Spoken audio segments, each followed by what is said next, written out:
April 15, 2023. A hospital courtyard in Prayagraj, Uttar Pradesh. Bright TV camera lights cut through the night as reporters crowd around two handcuffed men brought in for a routine medical checkup. It's a scene being broadcast live across India. Out of nowhere, an arm reaches through the media gaggle. A gun is pressed directly to the taller prisoner's head. The trigger is pulled. In the span of just 9 seconds, 18 rounds are fired. Both handcuffed men are executed on live television. This photograph shows the primary target, Atiq Ahmed, surrounded by the heavy police presence that ultimately failed to protect him. Alongside him was his younger brother, Ashraf. For 40 years, Atiq had reigned as India's most feared Mafia don, and his assassination sent immediate shockwaves through the entire nation. The three young assassins didn't run. They dropped their weapons and surrendered to the stunned police, later claiming they committed the murders simply to make a name for themselves in the underworld by taking out the biggest target imaginable. But to grasp why executing this specific man was considered the holy grail for a hitman, you have to look past those 9 seconds of gunfire. You have to look at the 4 decades prior, a period where Atiq Ahmed successfully utilized the Indian justice system as his own personal playground. We start in 1979 in the sprawling city of Allahabad, known today as Prayagraj, shown in this sweeping riverbank view. Here, a 17-year-old Atiq Ahmed began his career stealing coal from freight trains. He quickly graduated to extortion and contract killing. He learned how to command fear by serving as the most ruthless enforcer for the reigning local crime boss, a man known as Chand Baba. The state eventually tried to intervene.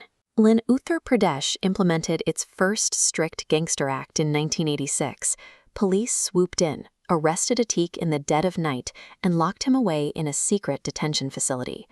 But the law was easily bypassed. A powerful member of parliament made a single phone call directly to the local police chief, demanding the enforcer be set free immediately. By that afternoon, Atiq was walking the streets again. This sudden freedom proved that street power had a ceiling. To operate with total immunity from the law, Atiq pivoted his focus from the sidewalk to the ballot box. When Chand Baba refused to back Atiq's political ambitions, Atiq simply ran as an independent candidate. He then led an assault that left his former mentor dead in the streets, clearing all opposition and winning his first election as a member of the Legislative Assembly, or MLA. By securing the title of Honorable MLA, Atiq inverted the power dynamic. The police, who were once assigned to hunt him down, were now officially required to take his orders. This photograph shows Mulayam Singh Yadav laughing among allies. As the founder of the Samajwadi Party, Yadav provided the state cover Atiq needed to thrive. With the backing of the ruling party, Atiq's private army swelled to over 120 sharpshooters. The level of immunity his gang enjoyed bordered on the absurd. When a prominent local businessman was gunned down in broad daylight, witnesses explicitly identified Atiq's younger brother, Ashraf, as the shooter. This diagram illustrates the problem investigators faced.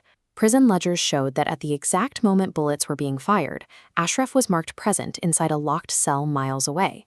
Atiq completely bought out the staff to forge an airtight alibi for his brother. In 2002, Atiq took his manipulation a step further. He orchestrates a bombing against himself at the Allahabad High Court. It was a staged attack designed specifically to frame a diligent police officer who was investigating him, all while generating public sympathy. His influence only grew. By 2004, he reached the national stage, operating out of the Indian Parliament building pictured here. He won the very same parliamentary seat that once belonged to India's first prime minister. The political winds eventually turned. When Mayawati, shown here, became chief minister, her government cracked down and forced Atiq into Duniya jail, but confinement meant nothing to him. From his cell, he ordered a real estate developer to be kidnapped and brought directly into the prison, where Atiq personally beat him and extorted his properties. Atiq had effectively neutralized the state's final deterrent. He transformed his incarceration into a fortified, state-funded headquarters for his criminal enterprise. The real threat to his empire arrived with a regime change in 2017. The new chief minister, Yogi Adityanath, seen here, implemented a strict zero-tolerance policy against organized crime. The state launched Operation Clean, a systematic dismantling of Atiq's network. Government bulldozers crushed his infrastructure, tearing down over 70 crore rupees, or nearly $9 million, worth of his illegally acquired properties. Despite his crumbling empire, Atiq's ego remained intact. In February 2023, while sitting in a high-security prison, he ordered a brazen daylight hit on Umesh Paul, the key witness to a murder Atiq's gang had committed 18 years prior. The state's response was overwhelming. Special task forces hunted down his gang members. His own son was killed in a police encounter, and shortly after, a court handed Atiq his first-ever life sentence. Which brings us back to the night of April 15, 2023.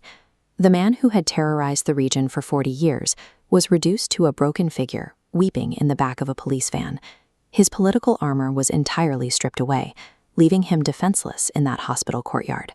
This map highlights the chilling details that surfaced during the post-mortem investigations. Atiq's network didn't end with local thugs.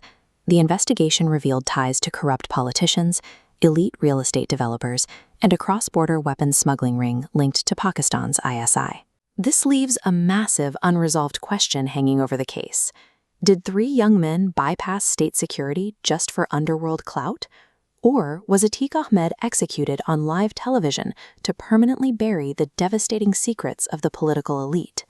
We may never know who really pulled the strings, but the rise and fall of Atiq Ahmed serves as a violent case study in systemic capture, a reminder of what happens when a criminal enterprise successfully embeds itself into the very institutions designed to stop it.